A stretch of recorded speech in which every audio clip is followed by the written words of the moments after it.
Janvi, I think we can start because then people have joined beforehand, so we should not keep them waiting.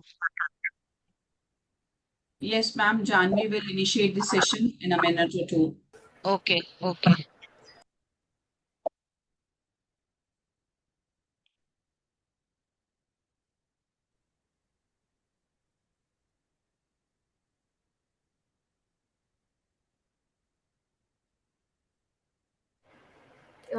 Yes, ma'am.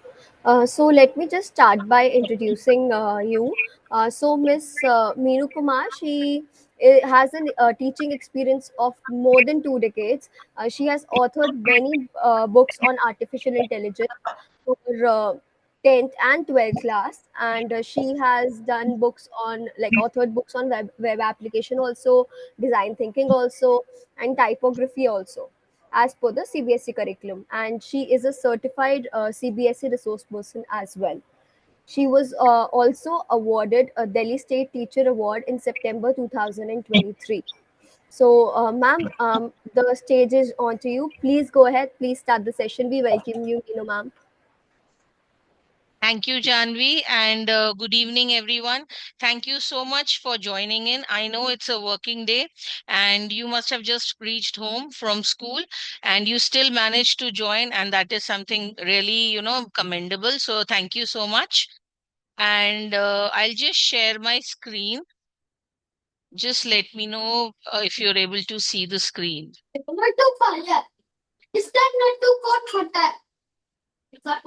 Yeah, and it would be better if you mute yourself during the session.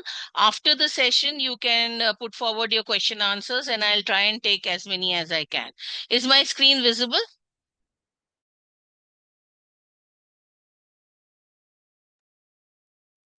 Is my screen visible? Yes, ma'am. Okay, okay. So, we're starting Bootcamp for educators, and this is exclusively for the teachers who are teaching AI. I will be going a little beyond the syllabus, but rest assured, it will only help you in your journey as an AI educator. Okay, so if you can join through the laptop and do it with me, along with me, as I will be taking you through Orange Data Mining and Streamlit libraries, that would be very good. But otherwise, you can just pay attention through your mobiles also. So this would be the agenda for today's session. I will be talking about the Capstone project and practical file. I have lots of teachers who have reached out to me about this topic. So there are lots of queries. So I'll try and resolve as many as I can. Then how to get data sets from Kaggle. This is very simple. Most of you must be doing that also. I will be taking you through Orange data mining, and we'll be doing a little bit of complex ODM concepts today. Then data cleaning using Excel. You'll be surprised, lots of things you're already using, and you could use the same techniques in data cleaning in Excel. And then the same we'll do in Python also. And I will also introduce you to Streamlit library so that, this is the time when your students are starting their projects. So you could guide them to use the Streamlit library to create interactive projects in Python. This works with Python. Okay, so again, I am reiterating, kindly keep yourself mute during the session. And after the session, I'll take as many questions as I can. So I'll begin with Capstone project and practical file. So as you already know, first the CBSE new syllabus, they have to create a practical file and the Capstone project. And this is 50 marks. Okay, so 50 marks theory paper and 50 marks for capstone and practical. So you have three options now. You could start with the Python code projects that are always available. So you have the linear regression is there in the syllabus. So you could have them do the linear regression projects on salary prediction, house price prediction, then grade prediction. I have one data set which, has SAT scores. So you could use that also. And otherwise, you could go to classification and simple binary classification, predicting heart diseases, diabetes, Alzheimer's. All the data sets are available on Kaggle, and you could download the data sets from there and use them in your projects. Okay, you could also create a chatbot using Python code and add Streamlit for interactivity. We'll see how today. In my book, there are various examples which are given. So use those examples. You could have your students, start with those projects and then they go on to build something very, very unique. So you can do that also. Okay.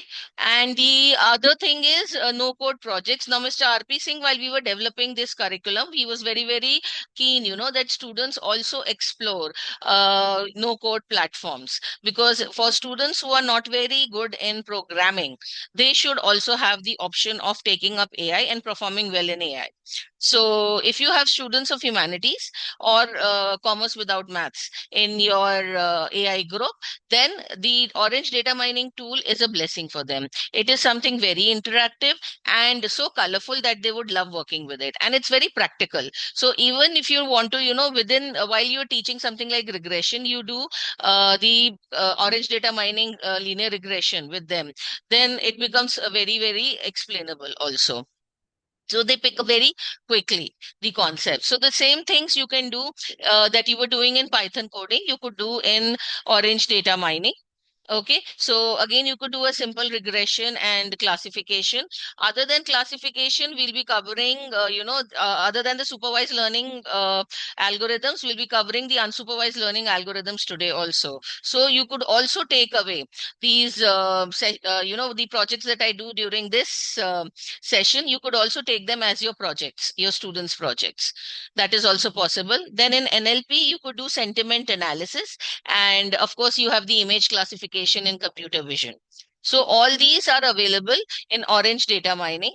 Again, the data sets are available. The link to the data sets are available in the book, so you could go through them. Okay. Other than that, if your student is still not very comfortable using these two platforms, okay, you also have the option of doing, other no code projects like PictoBlocks. PictoBlocks has been quite popular among students. So you could have them explore this. MIT App Inventor, if you recall, if you go to this platform, MIT App Inventor, they have this whole, website section on artificial intelligence with MIT App Inventor. So have them explore that. The tutorials are there and they can download the tutorials and start working with the projects. I had a group of students who started with what was given on MIT App Inventor. Then they went on to do a completely different project. So let them explore. Okay, they may start with one thing and then later on they may go on to do something completely different. So that is the whole point of making them explore and developing a capstone project. Then they could build chatbots using different platforms like Botsify and Google Dialogflow. Okay, and of course, you have the classification model using teachable machine. You could have them export the, teachable machine code model to a website. You have the JS code available there. You can export that and then integrate it in a website. So you will have a website also which is having a teachable machine classification model in it. Okay, that embedding has to be done. So that is also accepted as a project. Okay, and this one has been quite popular among students over the years. Okay, now, what are the requirements for the capstone project? Okay, because on the day of the exam, you have to present all this to the external examiner. There is an external examiner who will be coming. It will be appointed by CBSE and who will be coming to take your external practical. Okay, so the full working project has to be there. If students are not able to make, the complete project, have them make a small prototype at least. There should be something to show to the examiner. It should be a working project. It should not be something like a research project where you have a complete idea, and a marvelous idea it might be, but try and have them a very small prototype at least. There should be something to show to the examiner. Then they have to give a 3-minute video about the project. This will have, what were the reasons for choosing this project, the challenges they faced while doing the project, then the screen recording of the project, show it's working, because the examiner may or may not be see the entire working, but in the video, you can show the entire working of the project, and at the end, the future scope of the project, or what were the lessons that they learned. Okay, any insights that they gained. So let them have that, and let this be a good 3-minute video. And other than this, they have to have the project documentation. Previously, it was the logbook, which was given by CBSE, but now there is no logbook. It is now called the project documentation. There are certain changes made in it. Okay, a sample of this has been given in my book. Okay, you could modify it as per your requirements. Okay, and it is not compulsory, because I have had exams in my school and I've also got an as examiner. In the other subjects you go roll number wise, but in this subject, because of the projects, and there are 3 to 5 people in a project, so the examiner tends to go group wise. Okay, so it may not be possible that all the students are of the same roll number range. Okay, or sequence. So they would be going group wise. So it is not compulsory that each and every person should have a project documentation. We should try and save paper, since we talk about sustainability a lot. So have at least one or two. I always insist on one. But if you feel that a project is very unique and the examiner may take the project documentation, so have them at least 2 copies of the project documentation. But all the students should have a soft copy of the project documentation in their Google Drives on that day. Anything happens at the last minute, at least they have something. For example, I'll tell you, one of my groups, she forgot to pick the project documentation at the last minute. And since it was just 1 copy and she came to school, she completely forgot. And can you imagine that? And obviously, I started screaming at her. So what she did was, since she had this soft copy, she quickly took the printout from school. So, you always have something to fall back on. And these things keep happening. I've seen over the years, these children will forget, the files go missing at the last minute. So have a soft copy. It would be very good if you can have the soft copy in your drive also. What we do, and there are other teachers in my group also who do this, that when they are doing the project documentation, they are filling up the project documentation, we have them share the link with us also. Okay, we as teachers. So a copy in your drive would also be very, very beneficial for you, to avoid any last minute, hassle. Okay. Then on the day of the practical exam, what is to be done? Okay, you will have a written test of 10 marks. Okay, so in that you will have a Python program, an orange data mining tool question you can give. They can either attach the screenshot, take a printout and attach the screenshot in the answer booklet that CBSE gives. CBSE gives you a 20-page answer booklet for the practical exam. Okay, so you have team number of pages, so you can make students either sit and draw. Okay, if it's a small one, they can sit and draw. They can mark with the circles the various widgets. Okay, or you can give them a printout and they can stick it in their answer sheet. Other than this, if you don't want to give an orange data mining tool, you can give them an RMSE question for calculation, not in Excel, but manual calculation. Okay, you'll have to take care that the values are small enough, because larger value means more calculation and more chances of errors. Okay, other than this, you can also have them write down the problem statement of their project. Okay, or make them draw the 4W canvas of the problem statement of their project also. I've done that. Okay, so if you are using my book, you can refer in the last pages. The sample practical question paper has been given, so you can refer that. Okay, so other than the written test, this will be a 30-minute written test. It's 10 marks only, so I don't think more than 30 minutes you need. Okay, so they have to present the video, which will be for 4 marks, a working project, which is for 15 marks. So they show the project. So that day they have to bring their laptop probably, or you have to, put all the projects on one system so that the examiner can see the projects from that system. If they are working on Google Colab, I make my students work on Google Colab. So they get their laptops on that particular day, and the project documentation has to be submitted. This is a printed copy. Okay, so this is for 6 marks. Okay, other than this, they will give the project Viva. Okay, where they will give the practical file. Okay, and the project also, both the files will be given. And the practical file has 10 programs. Okay, that's why it's for 10 marks. So it will have Python programs, and around 5 Python program, 4 orange data mining screenshots, and 1 data story. This is the minimum requirement. If you are doing more than this, very good. You can have it in your practical file.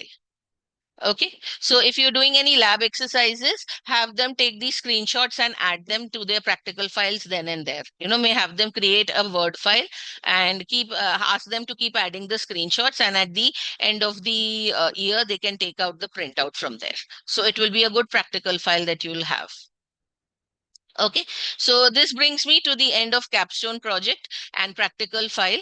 Okay, if you have any questions, do note them down and I'll take them at the end of the session. Now, Kaggle is something, that we keep using for data sets. So I got a request that, ma'am, please explain Kaggle for once. Okay, so this is a platform where you will get many, many data sets, as well as, people who are working on these data sets, and they have also, given their code. So you can sit down and study their code also. So it's a huge repository. Okay. As well as they have lots of competitions. So if your students are good in Python coding, they can enter these competitions also. Okay, so other than that, people do write their own blogs in this, and they discuss lots of techniques. You have a forum where they sit and discuss also. So they discuss about the various techniques. So it is quite beneficial for students. You will have to sign in using your Google account. This requires a sign in. Okay, so this is an online platform, as I said, and it has now been acquired by Google. Okay, and this is one of the best places to explore your data sets. You get most of the data sets, you'll have them here. There are other places also on the net, but this is one huge, huge repository, and you need not go anywhere else. Okay, so this is the website name, kaggle.com. Okay, when you go there, you will be asked to log in using your Gmail account. Okay, or you could create your own login ID there and register. Okay, so just let me show it to you.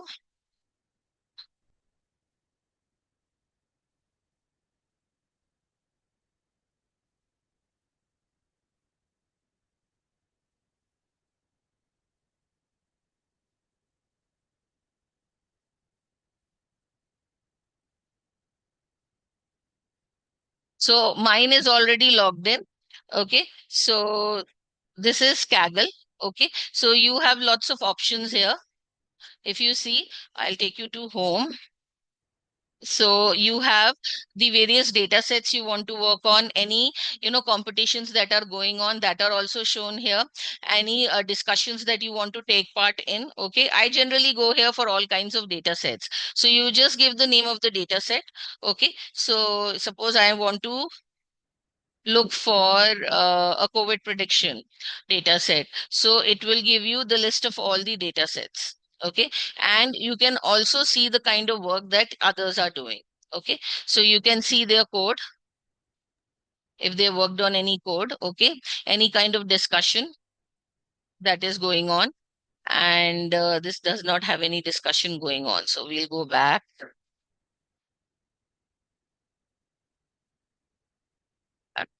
Yeah.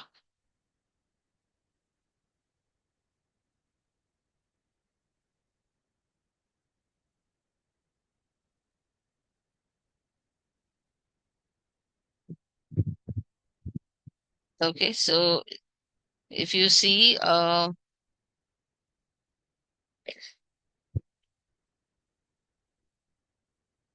yeah. So this is the Python notebook that people have inbuilt in using the inbuilt one in Kaggle. Okay, so this is all the code. So you can have your students study this code, and some of them is really good. Okay, then they'll also give you the CSV files, the data set that they are using. You can download from here. Okay, and of course the output, whatever kind of output they are getting, any comments that they have. Okay, all this you can get from here. So this is a very good platform that you can use to explore data sets and also, get the data sets for your students. So any and every kind of data set, whether it is image classification or NLP based or, simple linear regression, all these data sets are available here. Okay, so let me come back to now orange data mining. Now, orange data mining in one my previous session, I had covered the simple one. Okay, so today we'll be talking about different things that you might be using when your students are doing your project. So you could help your students out when you are doing when they are doing their projects. Now, one of the things that you will come across is, where you have to fill in missing data. Okay, so your data set may not be clean, it may have missing data. So in that case, what do you do? And if it's a lengthy data set, you have something like 2000, 4000 instances, 40,000 instances, then what do? You won't sit and manually, clean the data set. You won't sit and manually fill in the values. It's not simple. So, and they might be, multiple columns. So if you have 15, 16 columns in one data set, you can't sit and, manually search through the missing values and then try and fill them. So for that, we have something called as an impute widget. Okay, it is available in the transform section. And the impute, once you apply this, you can also select what to do column wise. Okay, so for this, I am using the inbuilt data set. When you, use the file widget, in that when you double click, you have to give the data set. I'll do this in a minute. I'll just show you what to do. And you go to browse documentation data set. These data sets are the ones which are inbuilt in orange. Orange provides certain data sets. So brown selected is one of these data sets. Once you select this, okay, so you have lots and lots of columns in that values are missing. So let me see. Yeah. So this is the one, the values are missing, as you can see. Okay. So we have to uh, enter these values, because when you are working, the missing data sets will not give us a good result. Okay. So once I upload it in file and I have uploaded the data table and I'm able to see all the values. Now I want to, do something about these missing values. Then I will be using the impute widget. In the impute widget, I have all these options available. As I told you, I can select the individual column. Okay, and then give the option also whether don't want to impute, I do not want to do anything about the missing values, let them remain.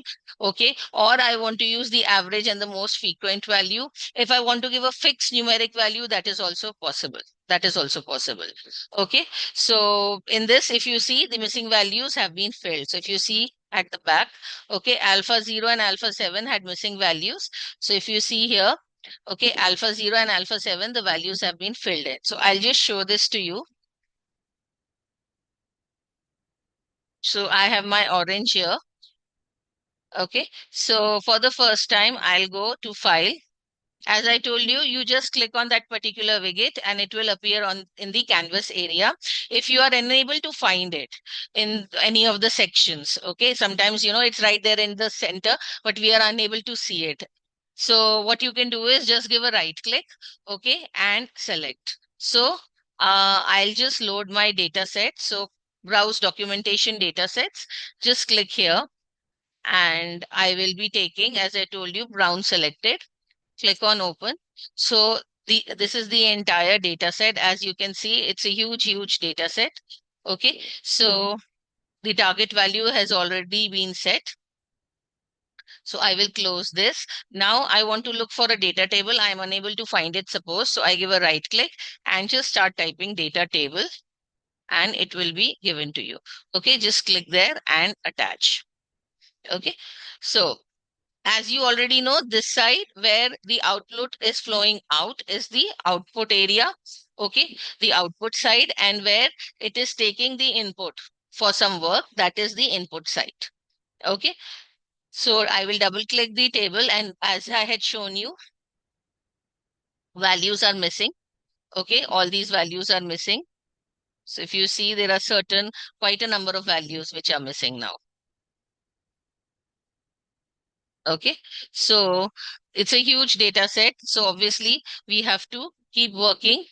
Either we do it manually or we can use the impute widget and fill in the values. So as I showed it to you, all these values are missing. Now what I have to do, I have to attach the impute widget with the file. Okay, very simple. You just have to remember the steps. Okay, so I am taking the impute, it's available in transform. So if you see, it's right here. Okay, just click and it will appear.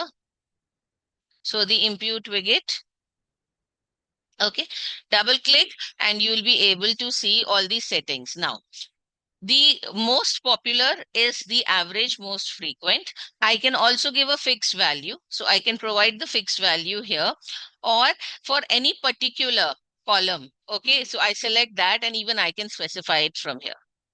Okay, so all these options are available. My favorite is the one average most frequent. So I stick to this only because this is the safest one. Okay, and I can keep reusing this option anywhere I want.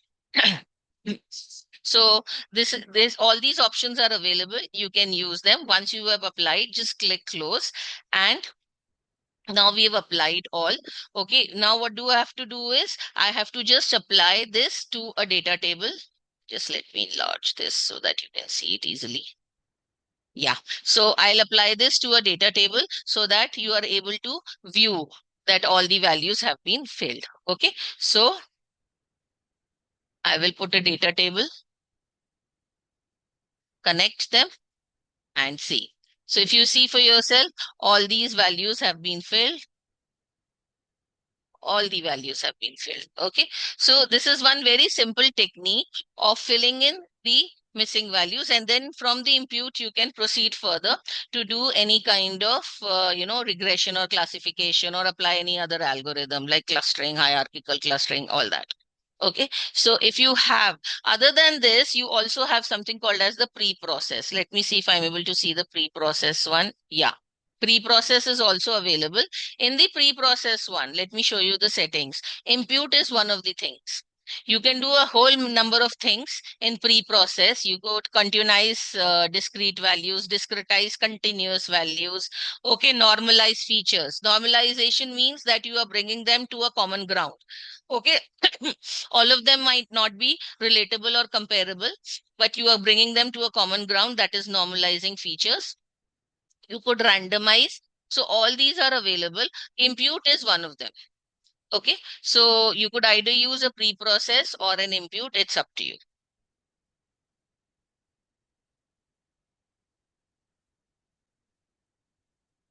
So let's proceed further. So the next one that I'm going to do is I'm going to now do the KNN algorithm using orange data mining. Okay, so for this, I am going to use this data set. I will give you the link of this data set.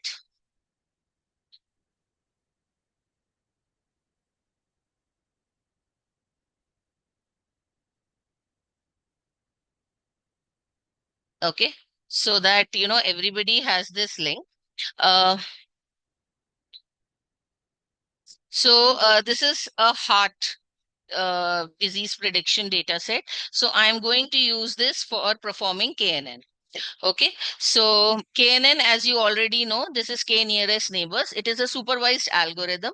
Okay, and basically it can be applied to both regression as well as classification tasks, but primarily it is used more for classification. Okay, it is also called as a lazy learner. Why? Because it takes time to build the model, because it keeps checking, where the point, which area the point belongs to. So if you can see here, this new data point has been introduced. So it will keep checking with the various categories and then determine that which category it belongs to.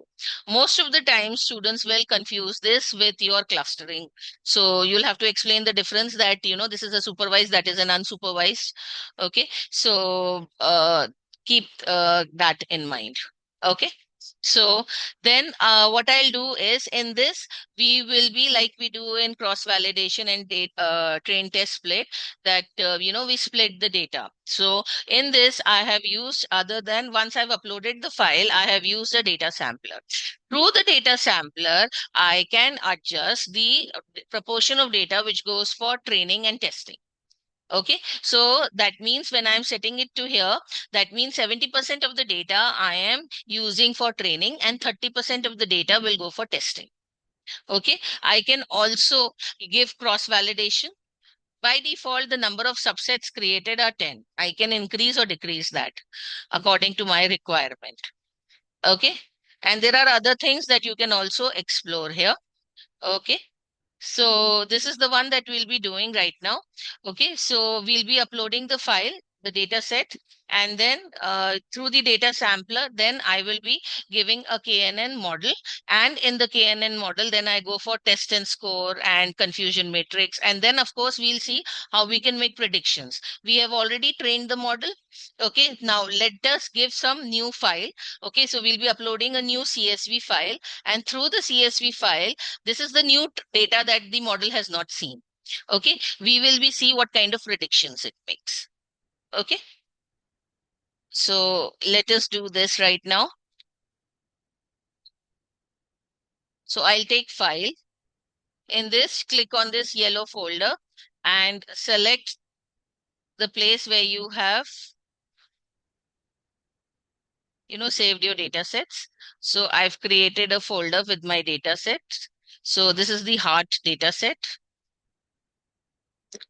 So the target is set. If you are not, if the target is not set, okay, just click here and you can set the target. Okay, so select and apply. If the data set, the target is not set, most of the times it will be set. But even then, if it is not set, you have the option of setting the target. Okay, now I have done the file. I want to now add a data sampler. So I'll choose my data sampler.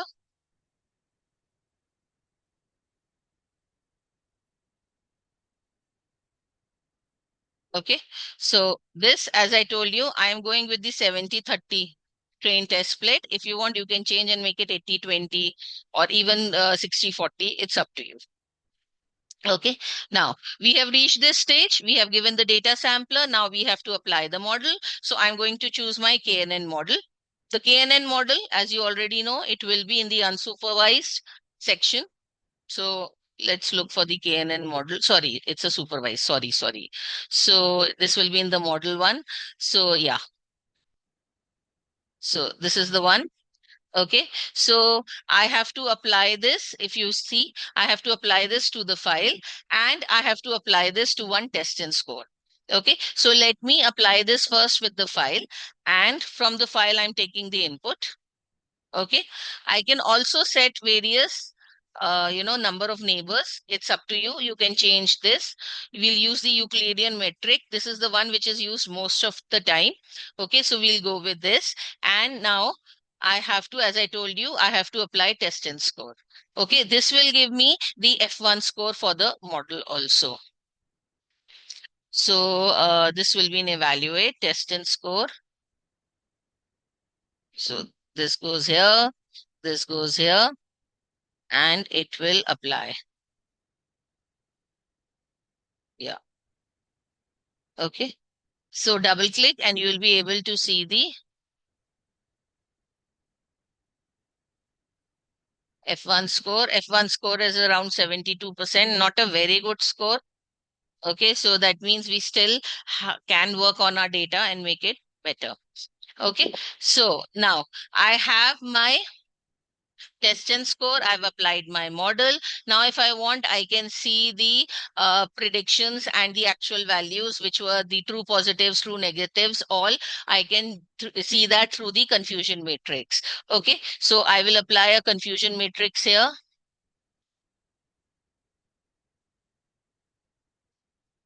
And just connect it and double click, you will be able to see the values here. So if you see, this is the one where the actual value was also false and the predicted value was also false. Okay, so if you just bring your mouse over here, it will tell you this is actual also false and predicted also false. Okay, and this is the one 257. Okay, so if you see the number of cases where the actual value is for true and the predicted value is also true is quite less. Okay, so 257, that's why we're not getting a very good F1 score. Okay, so from here only you can uh, you'll come to know. You can also change the values from here. Okay, you can see it through the number of instances, proportion of predicted, proportion of actual, sum of probabilities, all these options you do have. Okay, so you can explore these also. So now we have applied our model. So this part is done. Now, if you want to check, how good it is. Okay, and we want to run it through data which it had not seen before. For that, I will now apply a file widget and upload test data in it. So what I did was I have already created a file, okay, where I have applied certain values which the model had not seen before. Okay, so I'm going to apply it on the file widget and then add it to predictions. So I'll take the data file. So it has come here. Yeah. So now I'm going to select my data sets. Here, if you see, I've already created a data set called heart test. Okay.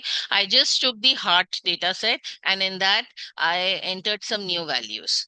These are around 10 to 12 new values. Okay. So this, if you see, all the values are the same. Okay, all the columns are the same. Okay, and the values I've added on my own. Now I have to add a predictions one. Okay, so if you see here, I've added the file. Now I have to add the predictions. Okay, so I will just add my predictions.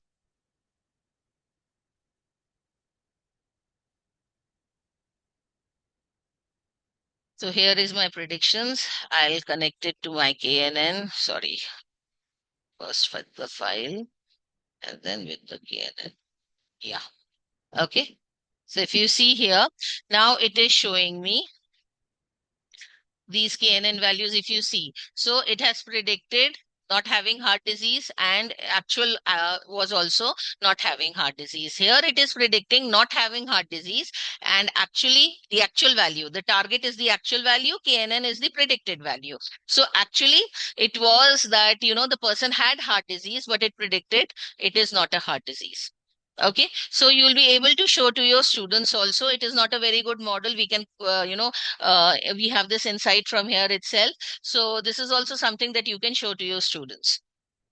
Okay, so this is how you can apply a very simple, and you can take this as one of the projects also. Let them search for the proper data set and then they can use this as one of their projects. Okay.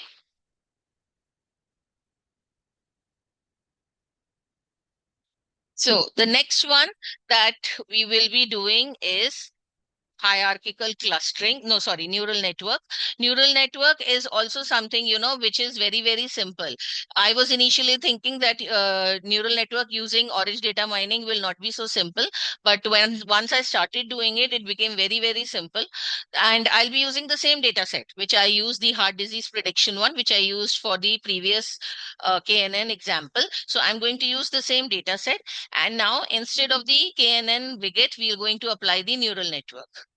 Okay, so we are going to use the same things. The file will be uploading, we'll be going through a data sampler, and then we'll apply the neural network and we see through the test and score, the F1 score, and then apply the confusion matrix. Okay, and then in the predictions, we'll be able to see how through the data sampler. Now, there's one small difference that I tried out. I wanted to use the remaining 30% of the data and I wanted to put that in predictions. So how to do that, we'll see. Okay, so let me take you through this example also. So again, I'm going to go through file and I'm going to attach the heart data set. Okay, just let me check the target is set.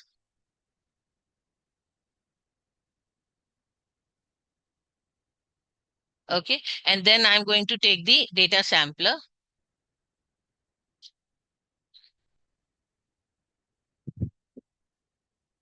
So here, if you see, the 70% is set. Okay, and now I'm here. So now my next step would be to apply the neural network and then put it to test and score.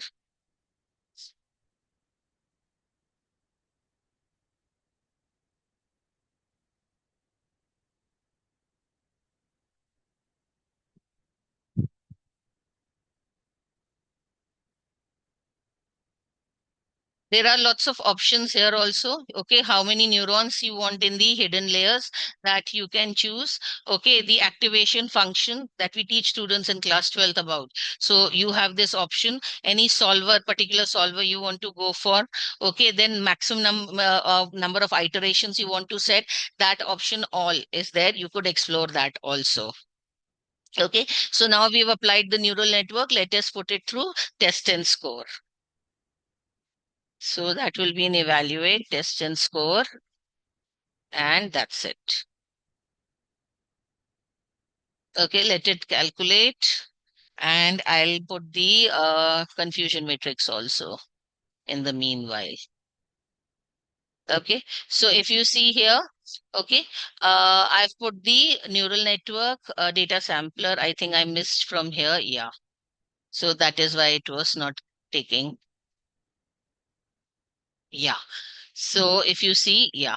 So F1 score, this is a very good F1 score through neural network on the same data set that we are getting. That is 92%. Okay. You could also at this stage, apply different models and show it to students how the other models are also working, and it would become a lovely project. So let me show you to show this to you also. So let me go to model. Now I like to apply a random forest.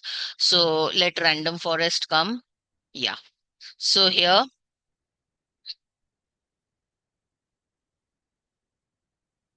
okay, so if you see here, the random forest is also available. This is slightly better than neural network. Okay, I can choose another. Uh, Let me choose tree. Okay,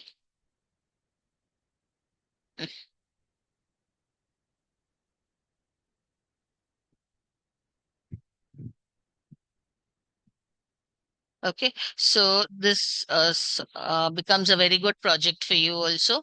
So you have this is again a little better. Not very better. This is somewhere between neural network and random forest. Okay, so you could show this to your students. It's up to you. Okay, this becomes something very, very, interesting for them to explore. Okay, so we have done this much.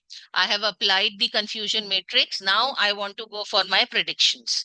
Okay, so the predictions I'll be applying here, and from the data sampler, I will be taking the remaining 30%. Okay, so I'll apply the predictions we get here, and then give the settings. So let me just bring it a little down. And in my, I'll take predictions. Okay, so if you see, I have to connect it from neural network and in the data sampler also. Now, in the data sampler, I have to, it is set on data. That is the 70% data. I want to set it on the remaining data. So just double click on this connecting line. Okay, and you will see the remaining data option is there. Okay, that I want to send for my predictions. Okay, so here I'm going to connect this. Okay, and then click on OK. Should I do this again? I'll do it again. Okay, so when I'm connecting to predictions, okay, by default it will take the data. I want to set it as this 30% data that I had put in the data sampler. So I will double click on the connecting line, and I want to take the remaining data in the predictions we get. So I will be connecting the lines here. Okay, and then click on OK. So if you see, it shows remaining data. That is the data that is going into predictions. So this is the remaining data.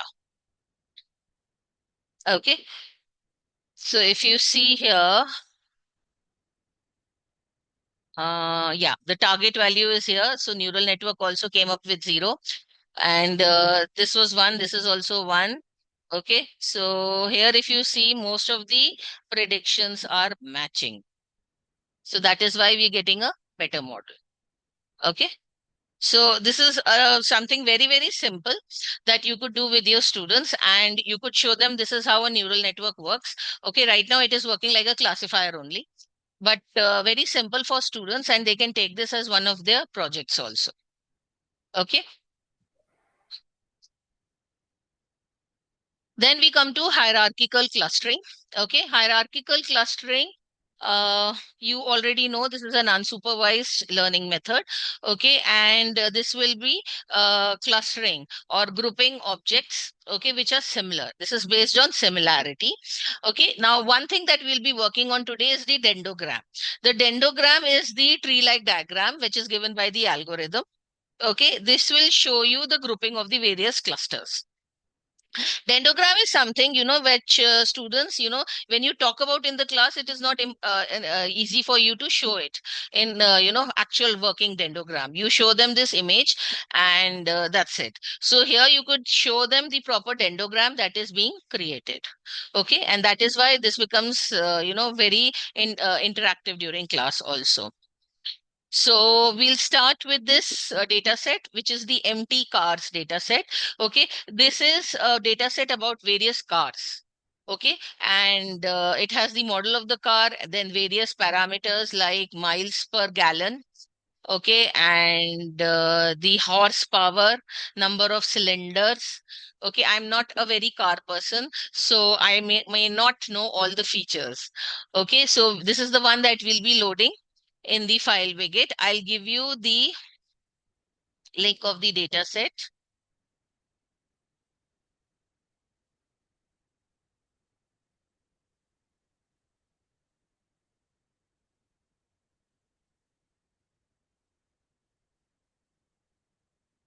Okay, so this is the one. It is there in the chat now, so you can take it from there. Okay, all my data sets mostly I take from Kaggle. So this is the one. Here I'm going to set MPG, that is miles per gallon of petrol or diesel probably. So that I'm going to set as my target. Okay, and here I will be, now we have to calculate the distances. Okay, and hierarchical clustering. Why? Because we calculate the Euclidean distance, that is the normalized distance. Okay, the Euclidean distance is the straight line distance between 2 points in space. As math students would know this. Okay, normalized Euclidean distance means that we are bringing each feature scaled down or scaled up so that they became comparable. We can compare the values.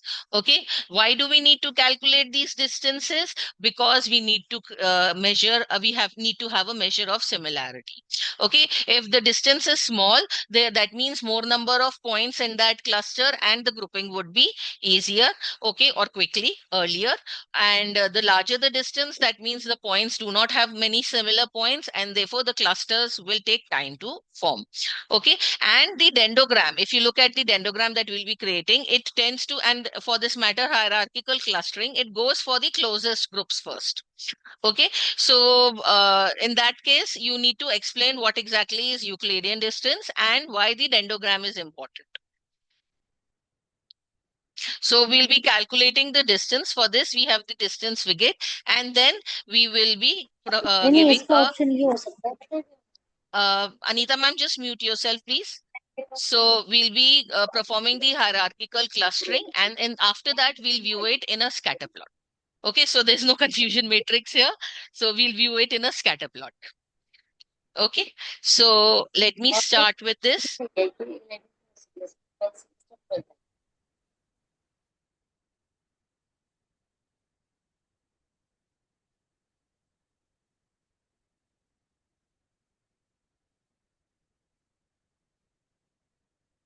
Okay, so again, I start with my file and I have to set my data set. So they have this data set empty cars.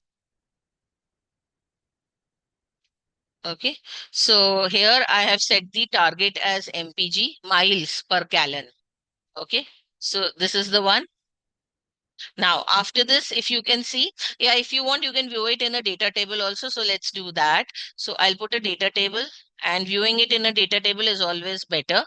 So if you see, this is MPG, this is the model of the car, and these are the various other features. Okay, the horsepower, HP stands for horsepower, and everything else. Okay, so all these features are there. Okay, and we will now apply our distance widget to calculate the Euclidean distance, and after that the hierarchical clustering. So let me select my distance widget.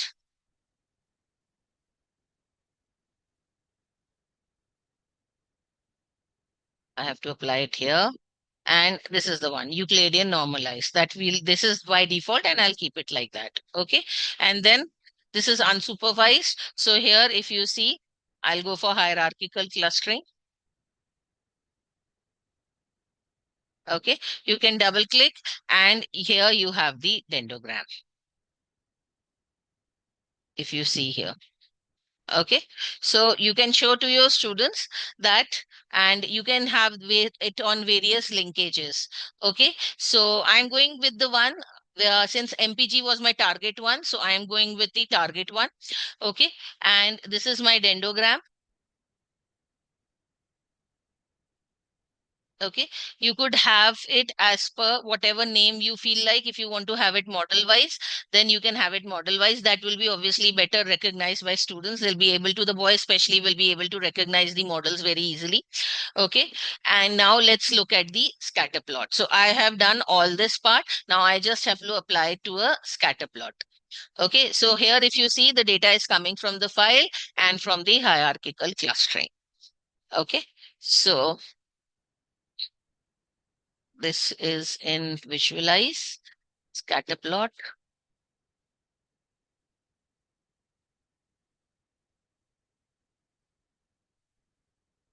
So and from file, and okay. So if you see here, okay, just scroll down, you'll be able to see the regression line also. You don't want it, just uncheck here. You will not see the regression line. Otherwise, you can see the regression line. Okay, so on the x-axis, I am taking the weight, and on the y-axis, I am taking my target variable MPG. Okay, you could go through, explore all these variables also. Okay, so you'll be able to see the regression line. Just this much if they do in their project, that is more than enough. That means they have gone through the entire, data set and performed a proper model on it. Okay, so very simple if you see, and very easy also once you do it in Orange data mining. Okay.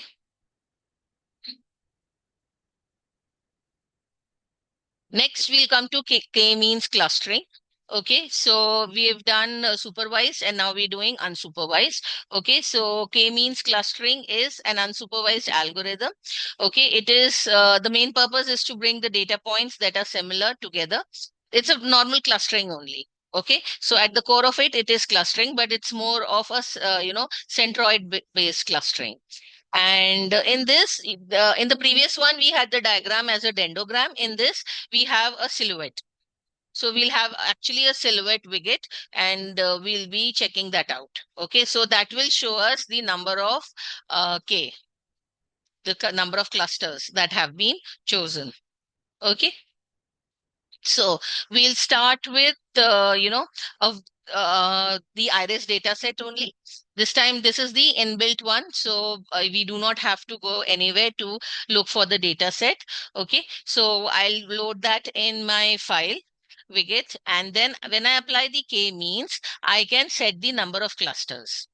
Okay, so I can set them as a fixed number, or I can set them from a particular number to a range. Okay, so that is also possible. And then, of course, this is the, as I told you, once you apply the k-means, you'll get the silhouette plot, and you can see it in the scatter plot also. It's up to you. Okay, this is the silhouette plot that you'll be getting. So let's do this.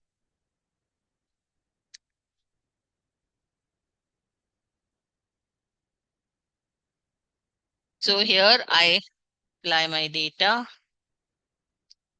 So I'll go to browse documentation datasets, and these are the element ones. So I'm going to pick up the iris dataset. Okay, the target is already set. Again, if the target is not set, please click here, set the target, and click on apply. Okay. Now, very simple. I've already done this. Okay. And we already have seen the data set. So it's up to you if you want to apply it to a data table. We just go and now apply it to we apply a k-means algorithm model to the file. So now I'll go to the unsupervised one. So here I look for the k-means. Okay. So here, if you can see, I have fixed values 3. I'm going with 3 only. Okay, because the iris data set actually, just a second, let me switch on the charger for my laptop.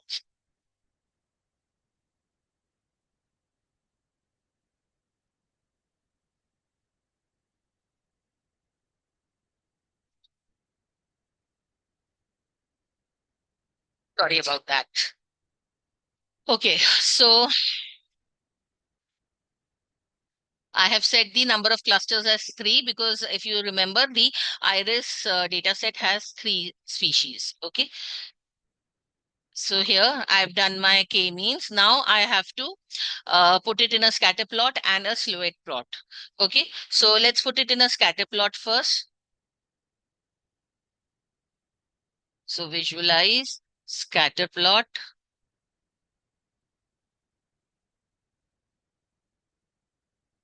Okay, so if you see, there are 3 clusters. Okay, and let's now put a silhouette widget. Okay, so if you see here in the silhouette plot, there is one inflow coming from k-means and outflow going to scatter plot. Okay,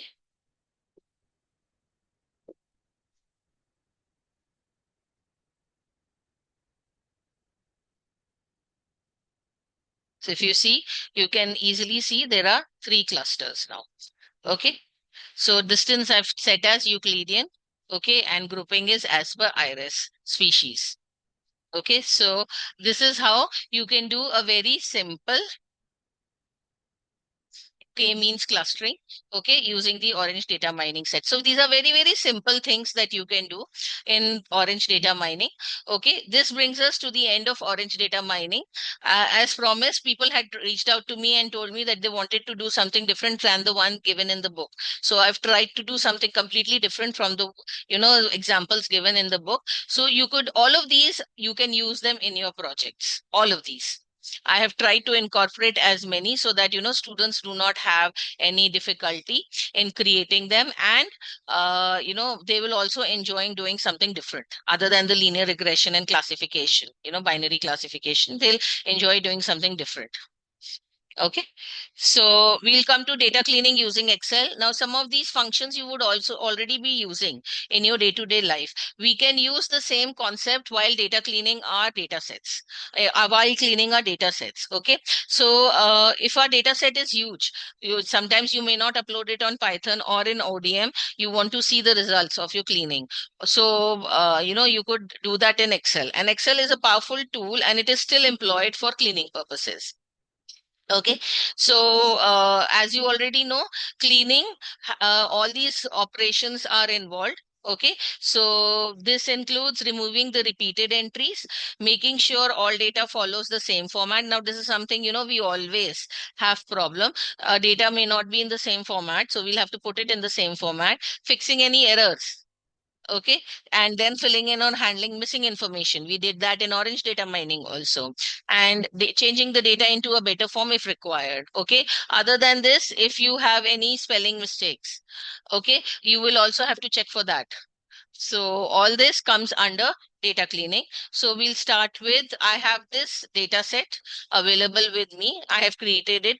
Okay, so we will be first working on how to remove the duplicate values. Now for this, the option is already there and probably you're already using this. You go to conditional formatting. Okay, in that you already have something called as duplicate values. So it will highlight the duplicate values for you and then you can remove them. Okay, so let me take you to the data set.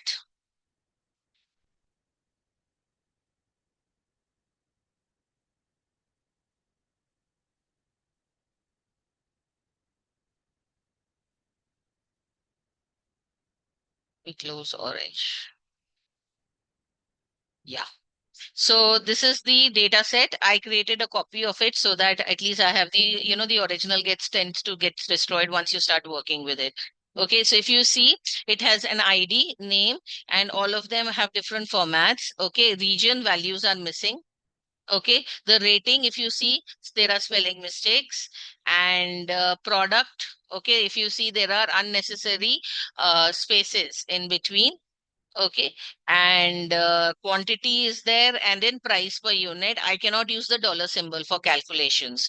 Okay, so I have to remove the dollar symbol and fill in the NA values. So this is a data set of 28 rows, and I'll be using that for the session today. Okay, so first and foremost, I just select the ID column, go to conditional formatting. In that, I will say highlight duplicate values. Okay, very simple. Just click and it will ask me, do you want to fill it with some, values, red color, sorry, red, right, red, yellow, green. So I'll go with the default one and I'll say, okay. So if you see, these ones are highlighted. Okay, so now if I want to say delete the duplicate values, that option is also there in Excel. Just go to data and you will see this option here. Okay, remove duplicates.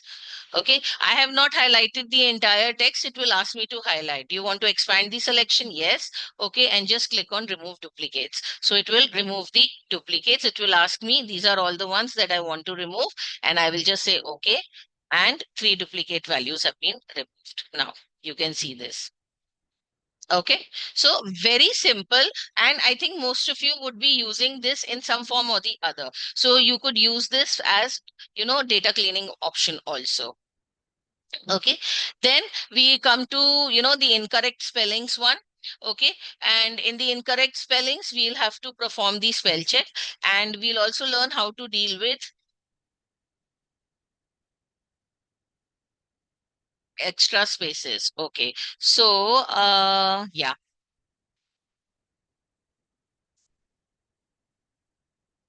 So, yeah. So before that, let me there is a function in Excel which is by the name of proper. So we have a proper function in Excel.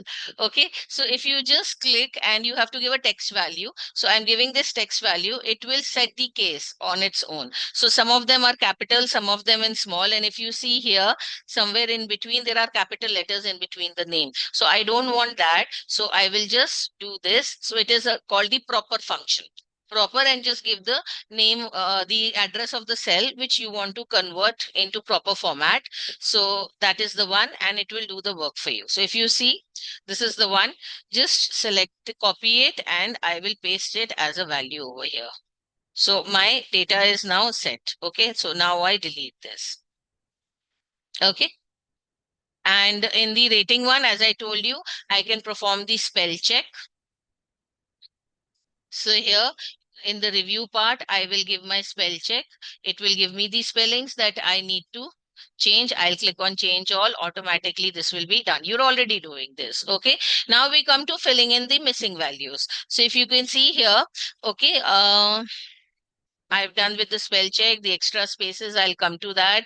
And price per unit. Okay, so I'll do this here only. I wanted to show you. So here, if you see, okay, so the missing values are there. So what to do? This is something that you will have to decide, and this the human team decides. So if in the missing values, as I told you in the impute one, what did we do? We applied the average value. Okay, here if I don't want to apply the average value, because these values, there are no average values. This is not a continuous value. So what I'll do is I'll put the previous cell values in the missing value, in the missing cell. So I'll go to home, and you have the find and the select here. Okay, so you go to find. In this you have blanks. Sorry.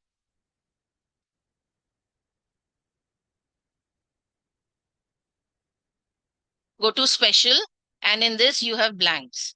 Okay, so just click here. The blanks are highlighted on their own. Okay, should I do this again? So just select.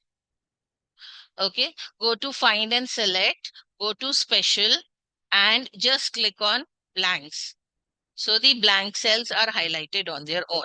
Now, what do? I just click and I give an equal to here, and I want to fill with the previous value, previous cell's value. So I just click on the previous cell automatically and just press Control plus Enter. Not enter, just Control plus Enter. Automatically, the previous cell's value will be filled in. Okay.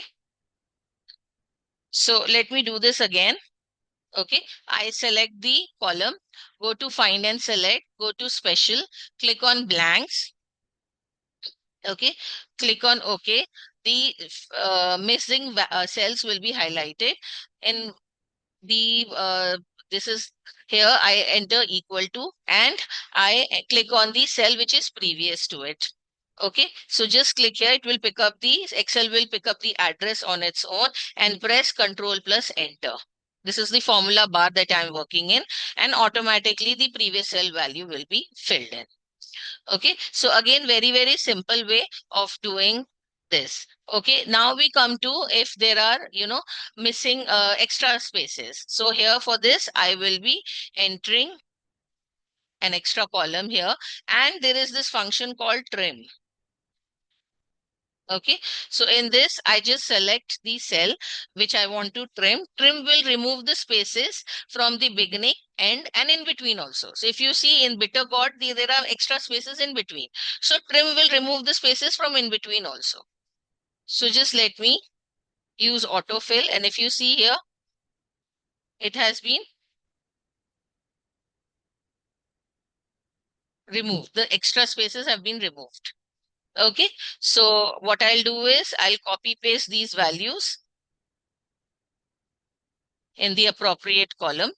I'm using a paste special and I'm copying the values, and I am deleting this column now. Okay, so most of my work is done. Now I have to remove the dollar symbol and fill in the NA value. So for the dollar symbol, you just have to click here on the column header.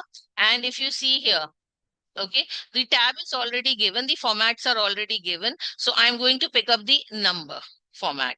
Okay, it is taking the first row as the column name. So here I'm taking it number, so it is taking it as the number. Now, for the NA ones, what you can do is, and this is something which you keep doing. You keep applying this concept in lots of things. So you can use the same concept here. We will apply a filter. Okay. Then in that, we will be choosing for price. We will be deselecting all and choosing only NA. Click on OK. All the NA values are highlighted. Here I will fill whatever I want. So if I want to say something like 15. So price per unit is 15 for all, suppose. So I will use autofill. That's it. Okay. Remove the filter, and if you see here, all the values are filled. Replace also, find and replace for NA. Yeah, you can do that, ma'am. You can do that for find and replace also. If it's a larger data set, then of course it becomes a little difficult. For a smaller data set, you can do that. You can do that. Okay, so that's why I said there are so many techniques and very simple ones which you're already using in real life. Okay, so you could apply them here also. Okay, so this brings us to the end of data cleaning using Excel. Okay, we will be doing the same thing in Python. I have given you the code as well as the output so that you're able to see also. So for this, as you already know, we are using the pandas library.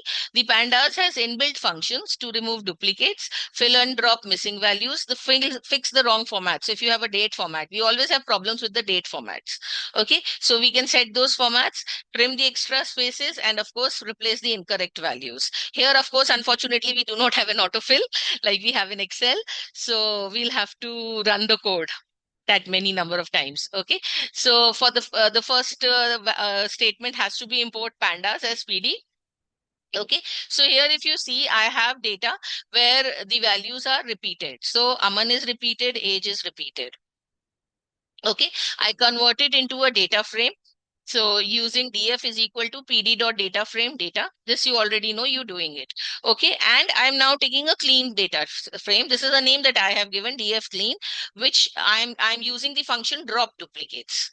Okay. So drop underscore duplicates, df dot underscore duplicates will drop the duplicate values from the data frame. And then I can print that. So if you see, when I print, so automatically Aman, that is the twice value, second value, that has now been dropped. Okay. Then how to handle missing value. So if I have a NaN value, NaN in Python is not a number. So how to do this? We can check for the missing values if by using df.isNull function, and we can remove the rows. So if you want, if you have like 40,000 rows in your data set and you have something like 100 only missing values, so you can drop them. That is okay.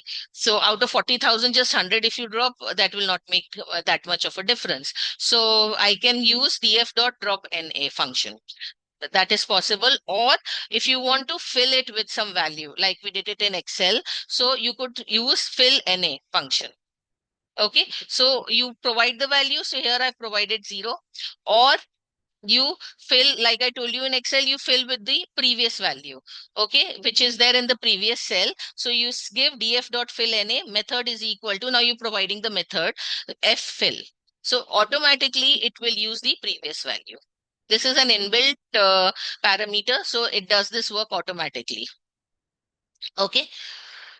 Next, we come to, you want to fix the data formats. Okay, so date specifically, we have to set the format. Okay, so you could fix the date. You just have to give the name of the column. So here I'm giving df date is equal to pd, and this is the name of the function, to date time, and then you give the name of the column again, df date. So it will be converted into proper date time format. Okay. And if you want to convert it into a number, suppose marks, instead of 62, and it is written in word 62 xixty So convert it into number. So you could say df marks is equal to pd dot to numeric. Okay. And then convert it into df marks, give the name of the column, and it will be converted into numeric values. If it's 67 is also in quotes, suppose. Okay, so that will also get converted and it will be converted into numeric format. So this is all about fixing the data formats. Next, we come to trimming extra spaces. In Excel, we had the trim function. Here we have the strip function.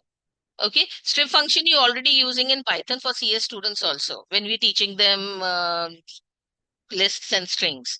So you could use the data frame here. So I give the name of the column, df name is equal to df name.str.strip. This is a string function. Okay, so this will remove the spaces before and after the names, that is the string. Okay, and if I want to replace some value, I have incorrect spellings and everything. So we can correct the spelling mistakes, okay, by saying give the name of the column, df gender is equal to df gender dot replace. Now again, like we have the find and replace in Excel, so we have the dot replace function here. So give the incorrect spelling before and then the correct spelling. Okay, so very simple. You'll have to remember the names of the functions only. That's it. And if you want to rename the column names, if suppose the column name are incorrect and you want to rename them as per your requirement, then you provide the proper names also. So df.rename, you give the column names. Okay, so age something, I wanted it in this format. So that is what you provide. Okay, so with this, we come to the end of data cleaning in Excel. All this is available in different books. Okay, I wanted to bring it together so that you are already using it. And data cleaning in Python, we are using it, quite exhaustively when we are dealing with data sets which have incorrect values or missing values.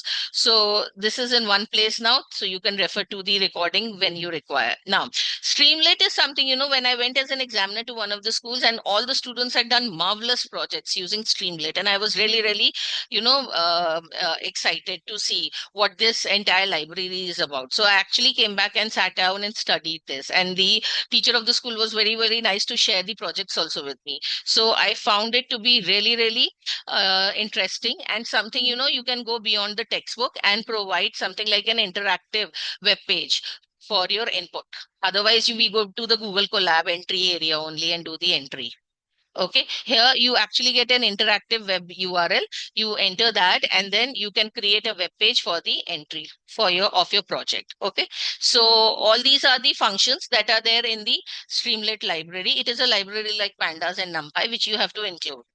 Okay, so you could provide the title. If you want to write something on the web page, then you use the write function. If you want to accept a value from the user, so you say text input and number input.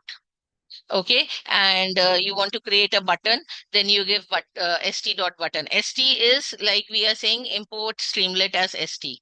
So st is the alias name, and if you want to display a success message for that, all this is given in my book also, and you will find it in the Streamlit documentation also if you go to the Streamlit website.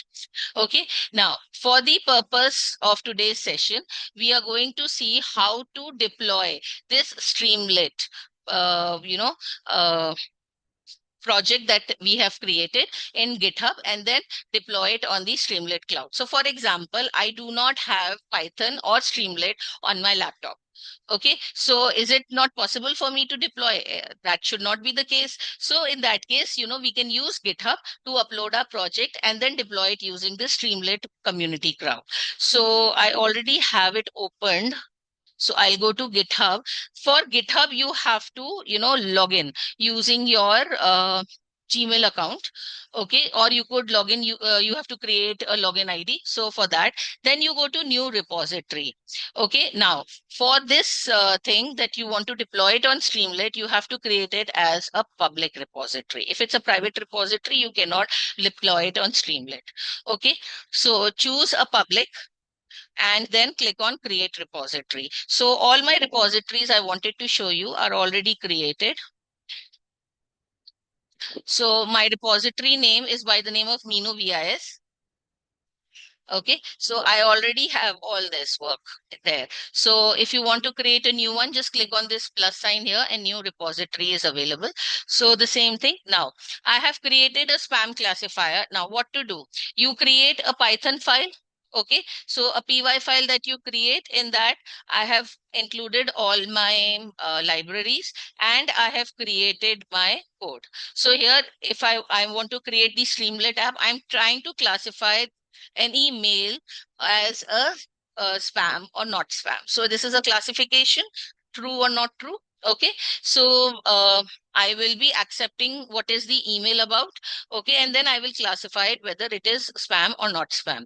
Okay, so here I'm taking the title, email classifier, and then I'm just writing it on the web page that enter an email below to check if it is spam or not spam. This is just content I'm writing on the web page. I am now taking the input. Okay, so this is the input, enter email content. This is something like your input function in Python.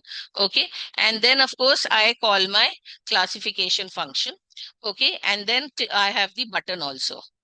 So all this is already given in the book. You could go through this. Okay, now what do you have to do? You have to upload. There are 2-3 things that you have to take care using this add file option. Okay, you have to upload your py file.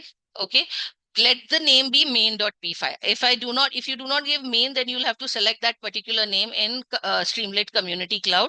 Okay, you have to upload a requirements.txt because Streamlit will deploy that much of those, will pick up those libraries for you. Okay, so I've given my requirement as I need the Streamlit library, I need the pandas library, and I need the scikit-learn library. Okay, these are the 3 libraries that I require. So that is why I have a requirements.txt file. This is a simple note file. I just opened Notepad and added these 3 names and saved it as requirements.txt. Okay, and I have my data set, most important. Okay, so my data set is here. So you can go through the data set. This is the entire data set. Okay, so all these 3 files I have uploaded here and saved my work. Okay, now what I have to do is I have to deploy this on Streamlit. For this, I will be going to Streamlit Community Cloud. Okay, so as you can see here, I've created my repository. All my code and files are set. Okay, now I will be going to Streamlit Community Cloud. This is the URL share.streamlit.io. Okay, and you'll have to log in using your GitHub account. That is how you will be connecting both of them. Okay, so in that you will get something, at the top here. Okay, so you will get your name of the Streamlit cloud that you will be taking, and you have create app here. Click on that. Okay, once you click on that, you will be asked to deploy. So I'm going to deploy a public app from GitHub. That is why I asked you to take it as a public app. Okay, so click here and you will have to do these settings now. These are these settings that you have to take care. That's why I said give the name of the repository, give the name of the branch as main. If you don't give it as main, then you'll have to keep track of the name that you gave that time. Okay. And once you do this, if you have given the proper, names, it will pick up on its own and give the name of your py file. Okay. This is the URL that it will generate on its own. Okay. Once you click on deploy, this URL is generated. You can copy paste it on a web page. So let me show this to you. Okay. So this is the one. And this is the one that I have deployed. So if you see here, this is my spam classifier. Okay. So once I click on this, it will get deployed and it will be deployed like this. So let me just refresh this. So this was the URL that it was generated. Okay, so if you see, this is the title and this is the text. Okay, enter an email below to check whether it is spam or not. So I'll say, hey, you have won a prize. Okay, so just click on classify. This was the button that I created through my code, and the email is spam. Okay, so this is how again you could use this as a project. It just shows that your student has gone the extra mile and done the research work. So when you do this with your students, I'm sure your students will also be very, very impressed, and your external will also be impressed. Okay, so yeah, so that's it from my side. I think that's all. Yeah, so click on deploy, you will get the URL, and that's it. Thank you so much for joining in. I know this was a working day for all of you, and you still managed to join in and sit through the entire session and without making a sound. So either you were very attentive or you were not attentive. So if you have any questions, so I'll be happy to answer them. Good evening. I hoped you liked this session. I tried and incorporated as much as I could, in this 2 hour session, because these are lot of things, So I also kept thinking what to do. But thank you so much for the ones who answered, my query. What should I begin with? And that is why I was able to start with orange data mining. And I could all the things that I have given today, the Excel, not the Excel, the Python part is there in my book, the Streamlit part is there in my book, so you could go through my book and you'll find everything there. Okay, so I don't think you should have any problem. Other than that, the recording will also be available for you. Any questions? Yes, ma'am. Ma'am, session was very informative. One Thank thing I you. need to ask, in written test, that would be 10 marks in grade 12. So Python and ODM questions would be there. Apart from that, I think you told something which I missed. RMSE, root mean square error, Hmm. MSE and RMSE. Okay, you could give that for calculation. You could also make them write the problem statement of their project, and you could also make them sit and make the 4W canvas of the problem statement. Okay. Instead of Python or instead of ODM?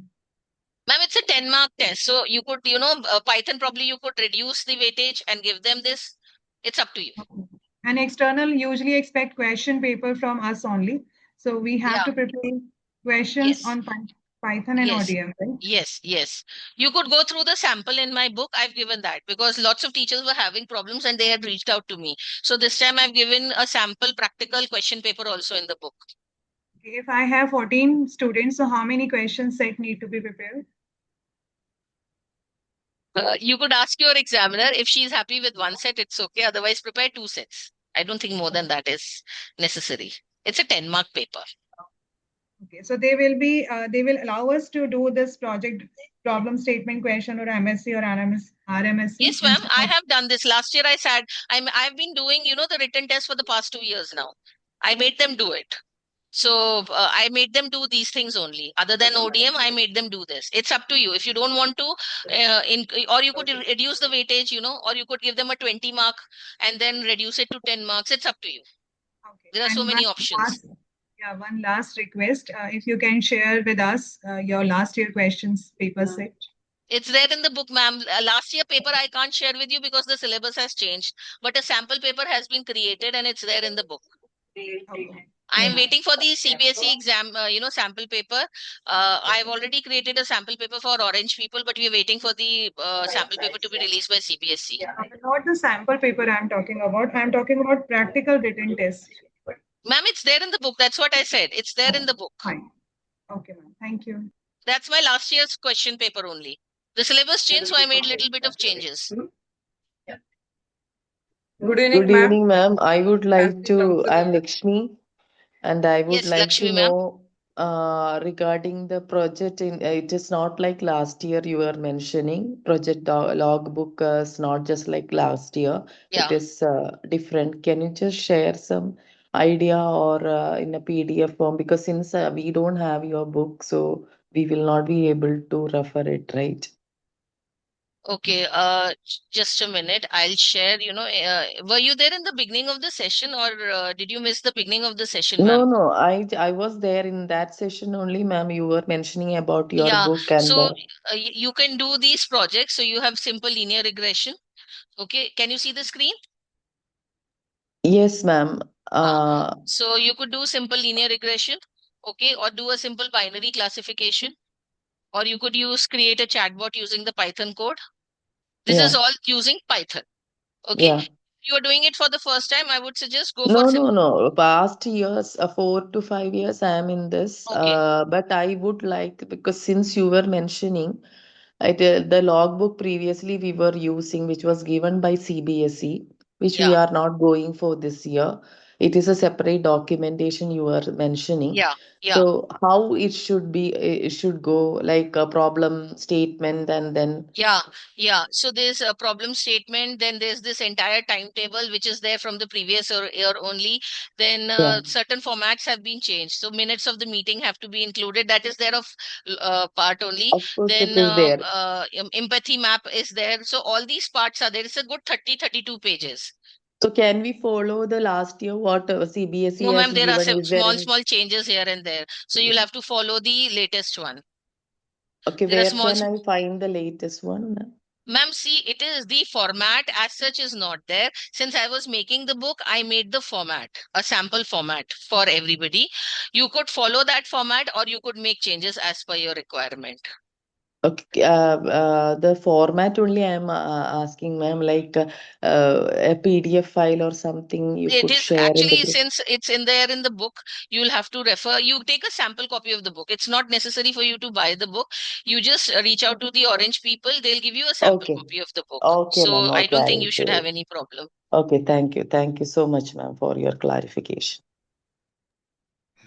Good evening, ma'am. I'm Fancy Johnson.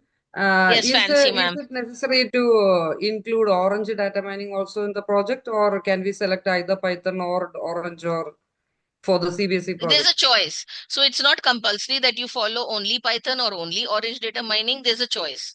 So it's up to you. Okay, okay, okay. Thank you. Good evening, ma'am. I'm Abha this side. Yes, Abba, ma'am. I just want to know that initially the students were joining that IBM Skill Build program or something like that. This time also that weightage will be carried forward or what in this project, or we can exclude it. Joining No, I some. think because it's the first time, it's better you follow what is given on the CBSE website, ma'am. Follow that. As it Okay. is, I think IBM Skills Build is more for class 11. Class Yeah. 12, they have to create the project documentation and practical file Mhm. and written test. There So, initially they were asking for some certificate to be. yeah, yeah. So So this let it time be also. there in the practical file. See, it only shows to the examiner that your students have been serious enough to pursue this properly. So let it be there in the practical file. It gives a very good impression to the examiner. I mean, I am as an examiner, I'll be really impressed your students have done so many courses. Okay, okay, ma'am. Fine. Thank you, ma'am. Any other question? Thank you, ma'am. This side Taruna Ajmera from Jaipur. Thank you for leading such informative session. Ma'am, I have a Thank you so query much, that ma'am. Yes, ma'am. how much duration we have to give for the practical exam of AI for grade 12? It's a 10 marks question paper, It's a 10 marks paper. So for the 10 marks paper, you give just 30 minutes for them to do the paper, and remaining the examiner will be taking time, because the examiner has to go through the project file, the project documentation, the video, and then ask questions. So that time, most of the time will be taken in that. Okay, thank you, Otherwise, ma'am. for the 10 marks paper, it is only 30 minutes if you go through the CBSE guidelines. Okay, thank you, ma'am. And for grade 11, ma'am? Grade 11, ma'am, it is internal. So it is up to you. You want to keep the same pattern or you want to make changes accordingly. Because grade 11 has a lot of practical aspect also. So you could give them more time for doing the practicals rather than making them sit and write something. Thank you, ma'am. Ma'am, one more question. Abha this side again. Ma'am, Yes. just one more question. Ma'am, do we go about the video part? Is it that they have to explain it or what? That I'm not so sure about that. How to, or they have to present the app or website or some data mining tool? What they have to show it in the video part? Yeah. So is the screen visible? Yes, ma'am. It's Yeah. visible. So you have to give a 3-minute video where they talk about reasons for choosing this project. Okay. The challenges faced, the screen recording of the project, and what they learned while doing this project, after So, doing this ma'am, project. so the students will be speaking about the Yes, project. yes, yes, Like in the Atal Innovation, they speak about the project and they yes, convey what is the correct. role that they Yes, have done. yes, Okay, okay, yes. okay, fine, fine, ma'am. Thank you so much. In the project documentation in my book, I have given my students video also. So you could refer to that video. Okay, ma'am. Thank you. Good evening, ma'am. Garima is this side. Good evening, Garima ma'am. Could you please explain the pattern of class 12th as well? Pattern of class 12th? Yes, ma'am. 12th what, ma'am? 12th AI. I lost your voice. Class 12th, after that? AI. AI, ma'am. Yes, ma'am. Pattern of what? The question paper? Yes, ma'am. For practical exam. See, it's a 10 mark paper. Okay, so in the 10 mark paper, you could give them orange data mining question. You could give them a Python program. And as I told you, you can give them RMSE to calculate in, manual calculation, or probably in Excel. It is given in the book itself. So, or you could give them a very short data story. It's up to you. It's a 10 mark paper. So you could refer to that. Thank you so much for clearing my doubt, ma'am. Okay. Good evening, Minu ma'am. Anita Sharma from this side. Good evening, Anita ma'am. From the Shikshan School, ma'am, Gurgaon. Okay, yes. Hello, ma'am. Hello, ma'am. How are you, ma'am? I'm good. I'm good. Ma'am, actually, I want recording session for this event, for this workshop and PPT as well. Is it possible, ma'am? Recording you will get. PPT, I'll have to ask my publishers, because there's a lot of copyright content that I picked up from my book. So I'll ask them. But recording you will get. From where, ma'am? Concerned person or any group? I'll No, be it will sharing. be. Yeah, it will be uploaded on the Orange website also. Sorry, the Orange Facebook YouTube account. Okay, ma'am. Okay. Thank you so much, ma'am. Thank you. Okay. Bhavna ma'am, I think you're asking the final practical exam answer should be printed and attached in the answer sheet. They can sit and write in the answer sheet the Python code. So orange data mining screenshots, if it's a small question, you can have them draw. Have circular, you have circles for the widgets. So they don't sit and don't get confused. So have them sit and draw, or they can attach the printout of the screenshot in orange data mining. So that will constitute your answer script, board answer script. Meenu ma'am, one more question from my side. I'm fancy Yes, ma'am. here. Yes, ma'am. That orange data mining, Python, and even RMSC, three things you have mentioned about the practical exam, no? Yeah, So is yeah. there any weightage for each question? Because total only 10 marks, no? Yeah. There is no weightage as such, because in the CBSE server, total 50 marks will be uploaded. So it's up to you how you keep the weightage. That's why I said those 10 marks are up to you, how you put the questions. So 10 marks is the only one for practical exam, isn't it? Written exam, correct. Then 10 marks for the project, 10 for the record. Is it like that? No. Just a minute. Practical exam, we have a vague idea. So first time. This is the one, ma'am. Can you see the screen? Yes, yes, ma'am. So written test is for 10 marks, video is for 4 marks, working project is 15 marks.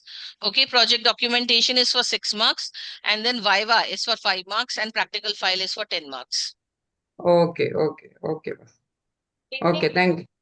Thank you, thank you. Sharma from Little Flower School. Yes, Seema, ma'am. Ma'am, we'll have to write this bifurcation of marks in the answer sheet also, na? No, not necessary. There's no need. Acha, okay, on the first page. On the first page, now. Yes. And ma'am, the total duration of the batch, each batch will be of 3 hours? Yes, but be rest assured, it will take time. It will take time. Yeah, it is going Because looking at the project, the video, Viva, that takes time. Ma'am, what we have to do in data story in the practical that we have to present in 10 mark, that we have ODM screenshots, or what we have to tell It's in up to you. You can give them a small write-up and they create a data story from there. Or you give them, an Excel chart, and from the chart they create a data story. That is also possible. Have them practice it first. This, data story is a challenging chapter, because creating a data story out of textual data, that is the biggest challenge. So have your students practice it first, and after that only you give them in the exam. Okay. Excuse me, ma'am. Yes, ma'am. Is written test, is it a pen and paper test or practicals on computer? Yes. Written test is pen and paper. Pen and paper. So we don't want to make them to do it on the system on the practical exam. It's up exam to you. day. Python program, they can do it on the system and then write it down in the answer script.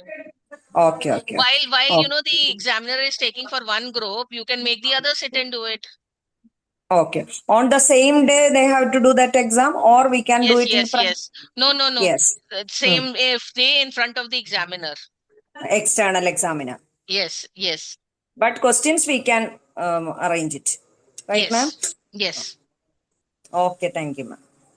Ma'am, one more thing, that data story, can you give a small example based on a practical exam? One small example, just to get an idea. What I did was I gave this question in my, theory paper. I gave them a graph.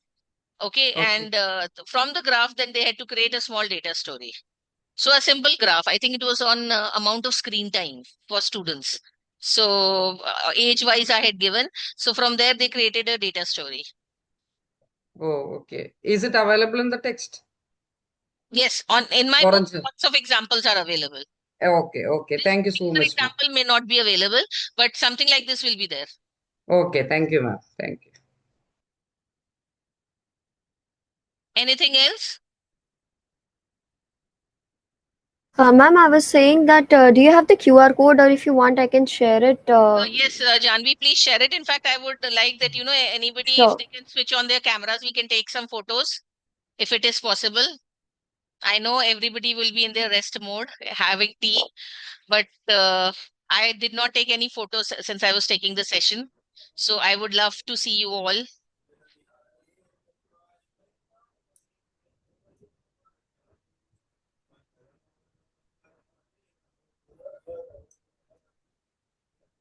I hope my screen is visible. Yes, ma'am. Okay, I'm just sharing the QR code. It's visible, right? Yes, ma'am. Great. So everyone, please give your valuable feedback. And Meenu ma'am, as usual, you were rocking. You are a hero when it comes to AI. Thank you so much for the lovely session. Please, everyone, please give your valuable feedback to Meenu ma'am.